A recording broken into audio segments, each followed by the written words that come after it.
प्रदेश Congress war room में आगामी दिनों में नेताओं के दौरों के मद्देनजर प्रोटोकॉल कमेटी की बैठक आयोजित की गई। कमेटी चेयरमैन प्रमोद जैन भाया की अध्यक्षता में हुई इस बैठक में मुमताज मसीह, विधायक रफीक खान, पूर्व विधायक नसीम अख्तर इंसाफ समेत कमेटी के मेंबर शामिल हुए। बैठक में विधानसभा चुनाव को लेकर आगामी दिनों में केंद्रीय आलाकमान से लेकर अन्य नेताओं के दौरों को लेकर उनके ठहरने, खान पान और सभा स्थल समेत अन्य जगहों के लिए ट्रैवल की व्यवस्था समेत अन्य मसलों पर चर्चा की गई। मीडिया से मुखातिब होते हुए रफीक खान ने कहा कि चुनावी समय पर नेताओं की आवाजाही होगी, इसके लिए कमेटी ने मंथन किया है। कई तरह के इंतजाम किए जाएंगे जो जरूरी है। प्रोटोकॉल कमेटी की मीटिंग हुई और प्रमोद जी भैया और मंत्री महोदय और हमारे मुमताज मसीह साहब, विद्याधर जी, भीम सिंह जी, रघुवीर जी, सभी लोग बाग हमारे साथी सब जो कमेटी के मेंबर हैं सभी इकट्ठे हुए और ये तय किया गया, ये सुनिश्चित किया गया कि प्रोटोकॉल कमेटी के काम क्या क्या रहेंगे और कैसे वीआईपीज़ आएंगे, उनको कैसे मैनेज करना है, कहाँ ले जाना है, कौन कौन उनके प्रोटोकॉल में जाएंगे। हमारे बहुत से साथी जो प्रोटोकॉल कमेटी में भी हैं और वो चुनाव भी लड़ रहे हैं, तो इन सब बातों को मद्देनज़र रखते हुए कि कोई भी वीआईपी आए और ऐसा कोई काम ना हो कि किसी भी आदमी को किसी तरह की असुविधा का सामना करना पड़े, तो सभी बातों पे विचार विमर्श करके डिसीजन लिए गए। सब कमेटीज़ बनाई गई। ये तय किया गया कि भी कौन ट्रांसपोर्ट देखेंगे, कौन होटल अरेंजमेंट देखेंगे, कौन एयरपोर्ट देखेंगे, कौन उनको ले जाने लाने का काम करेंगे और जो कुछ ऐसे लीडर्स भी आएंगे जिनके लिए हेलीकॉप्टर्स अरेंज करने पड़ेंगे। तो वो सब बातों पे आज विचार विमर्श करके डिसीजन ले लिए गए और मुझे पूरी उम्मीद है कि राजस्थान में एक जोश है, न केवल हमारी कमेटी के मेंबर्स में बल्कि पूरे प्रदेश के अंदर आम आदमी में इस बात का जोश है कि जो मुख्यमंत्री पूरे 5 साल एक देने वाले के रूप में, दाता के रूप में रहा, अब उनको देने का नंबर आया है तो हमें खुल करके उनका साथ देना है।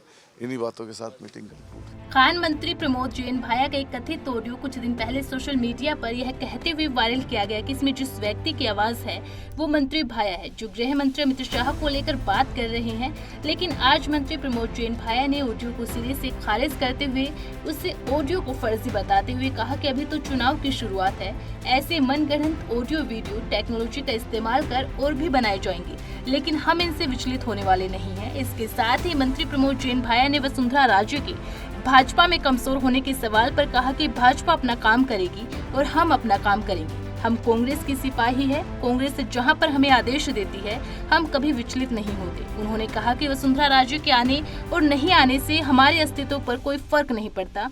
हम कांग्रेस के सिपाही है और जनता ही हमारी पूंजी है और जनता ही हमें चुनती है।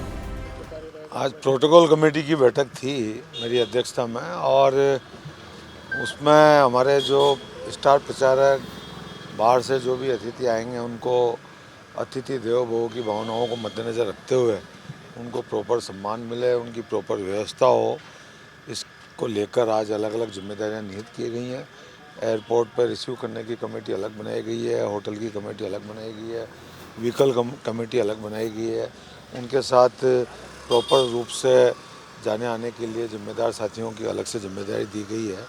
तो पूरा जो एक प्रोटोकॉल कमेटी का जो एक काम दायित्व है, जिस भावना से एआईसीसी ने हमें सौंपा है, उस भावनाओं को मद्देनज़र रखते हुए जो हमारी संस्कृति है अतिथि देवो भव, आने वालों को पूरा सम्मान मिले, पूरा उनको सुव्यवस्थित रूप से उनकी व्यवस्था हो, ये सब चीज़ आज उसमें डिसाइड की गई। एआरसीपी का बिल्कुल भारतीय जनता पार्टी की केंद्र सरकार ने धोखा किया है राजस्थान की जनता के साथ।